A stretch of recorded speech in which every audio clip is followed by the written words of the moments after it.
Leesburg represents truly the history of Virginia in the United States. It's a large area, but it feels like a small hometown.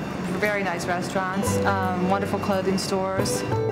Meet interesting people every day, come from all over the country. And this is Flo. Flo is our silent partner. I mean, people stop and take pictures with Flo all the time. We had somebody jump out of the car this morning and give her a big kiss and then jump back in their car.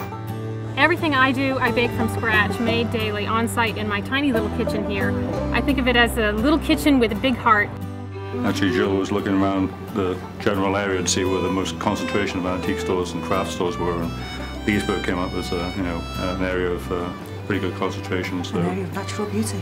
And yes. A hotspot, an antiquing hotspot. It's a great strolling town, it's a great walking town. There's a lot of history that's visible just walking around downtown. In the Loudon Museum, we currently house over 7,000 artifacts and objects. At one point, it was a funeral home and a furniture store at the same time.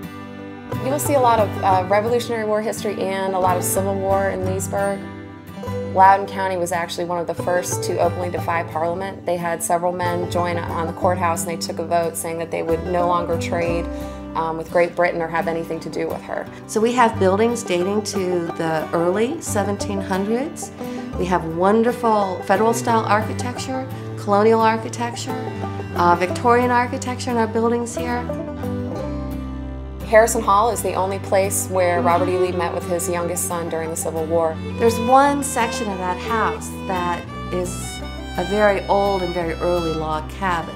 And when James Dickey was writing his famous novel Deliverance, he rented that portion of the house.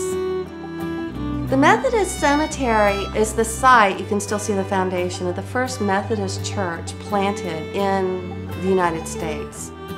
There are some wonderful old headstones. Some of the earliest graves in Loudon County can be found there. There's a lot of history, a lot of buildings, a lot of stories, so it's a wonderful place to visit.